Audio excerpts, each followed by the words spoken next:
Managing those pennies. Brought to you with the good wishes of Republic Bank. We're the one for you. We're back with you on Morning Barbados. 6:21 is your time. Trust you are doing well for time. We're going to focus on something that is important to all of us. We all would like to know how to make more money, and if we can't make more money, at least how to manage what we do have better and make it work a little more for us. So Crystal Howell is here with us this morning, and she is, of course, a chartered professional accountant and certified internal auditor. Good morning. Good morning, ladies. Happy Monday. Happy Monday to you as well. Thank you so much. So, Crystal, today, we started by looking at that spreadsheet last time, and I think we're going to continue with much of the same. So, guide us in the direction you want us following if we want to see, how we can make the money work a little bit more for us. Okay. So we were talking about personal loans because being the season of Christmas, personal loans are abounding and plentiful at this time. But we want to make sure that the persons who do decide to use this option maximize it to its full potential and don't run themselves into any trouble because they're very easy now to get. But you have to remember it's a long-term commitment. Even a short-term loan for a year is still a long time to be committed to something that's going to cause you financial difficulty.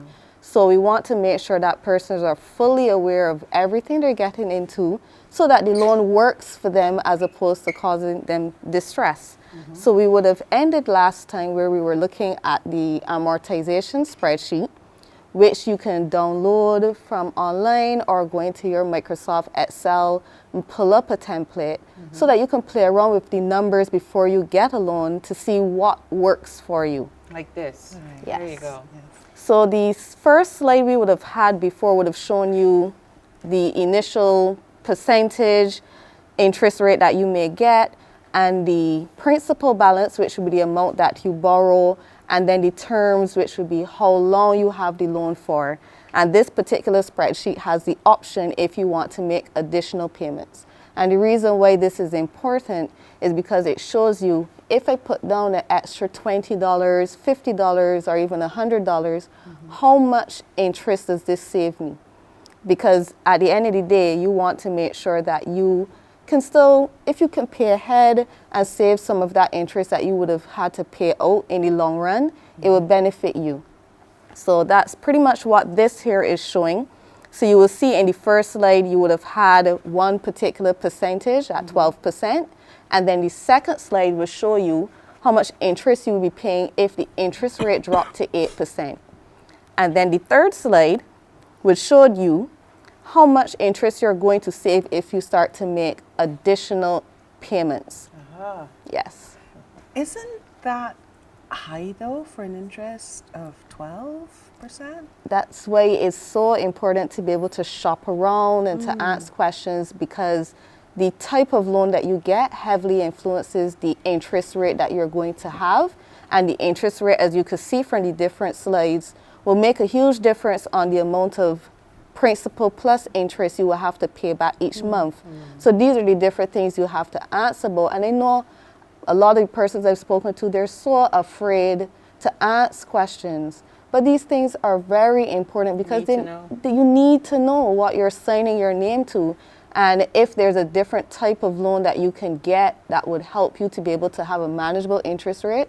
So many persons may go and get an unsecured loan, as we discussed last time, not realizing that for the purposes of what they want, they actually have sufficient information to get a more secured loan because they may have the collateral for it already, or for the purposes of which they're getting it, they have the information that can get them a better loan. But they're afraid to ask the questions, and then they're in a 1, 5, or 7 year contract that makes their life so much more difficult than it had to be. Okay, so give us 3 straight questions that people should ask when they go to get a loan for whatever reason. Okay. What is my interest rate? 3 questions is so hard. There's so many. Okay, let's do 5 then. What is the interest rate that I'm going to have? Is this interest rate fixed for any period of time? Because interest rates, It can change. It can change. Variable. So you have some persons who give loans which are fixed for a year. So you know, I can plan out for this year. This is how much I'm going to pay. What is it going to look like in a year? I'm not sure, but at least I know upfront when the year is up, I need to have a plan to make sure that I can adjust to be comfortable for that. Right. What collateral can I bring that may help me to reduce this interest rate? So if you're getting a home improvement loan, for example, some people might go and say, I can just go and borrow some money, not realizing that if you have certain quotations and you have something from a contractor to show the repairs are going to be done around the house, you may be able to get a loan that can reduce your interest rate. Stay. You can ask if your savings account is going to be locked off, because some persons don't realize, depending on who you borrow the money from, you may no longer have access to your savings when you borrow that money. So you may think, all right, I'm going to have this loan plus what I have in my savings account, and then you get a surprise not realizing, oh dear, I didn't plan for this. I thought I would Can't touch my savings. Can't touch my You savings. need to ask all those things. You have to ask those questions. What about consolidating? How does that work for you in terms of payments and managing if you're going to get a loan for that reason? How could It's that? definitely much more convenient for some persons, and people also ignore the mental side of having only one person to pay, especially if that person is going to be at a lower interest rate than some of the other loans you have. Right. So some persons may have credit card debt, they may have had to borrow something from a friend and then they have to make sure they pay them back, or they have a vehicle loan, all sorts of different loans all over the place. Courts is calling, this place is calling, and you want to have the peace of mind that, you know what, I only want to pay one person. And you go into a financial institution and you have a conversation about what you need to have to show that you can pay this money back, and you only have this one person.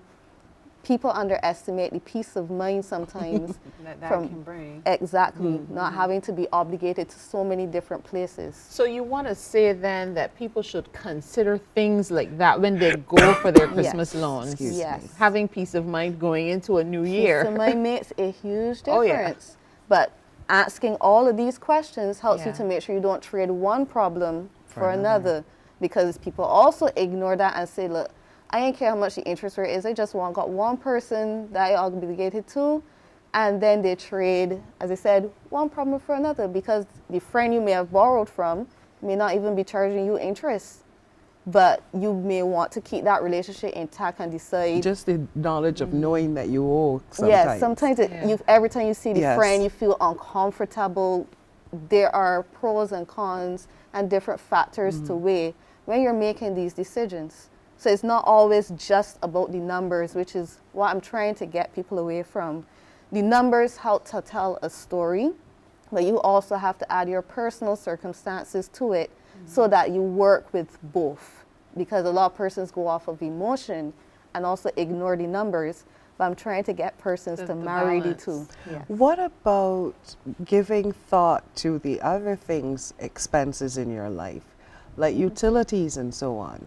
Yes. So if you borrow more than you have, and then you have utilities and so on that you still need to pay. So those are all things that you also have to think about Definitely. as well. So whenever you go into a financial institution, one of the first things they're going to ask you to do is to list out all of your revenue and your expenses. And many persons shy away from listing everything because they want to get the money. But the reality is, if you don't do this exercise, and I encourage you to do it before you walk in so that you don't feel embarrassed, but you take note of everything and all these spreadsheets, because I'm a spreadsheet girl, but all these spreadsheets you would have been hopefully filling out over the last few months will help to give you a more accurate idea as to what your expenses look like. So your utilities, your other loan payments, all your obligations, you'll be able to document those to see what do I have left back, so that when you plug it into this spreadsheet, if it says you have to pay back $200 a month, you already know I can comfortably afford $200 a month. We can do this. All right. So we're going to do this again next Monday. Our 10 minutes goes so quickly, Crystal, but I hope it is. I think it's invaluable, and I hope that you are taking from it all that you can and should be. Crystal Howell is a chartered professional accountant and certified internal auditor, and we've been managing those pennies. Managing those pennies. Brought to you with the good wishes of Republic Bank. We're the one for you.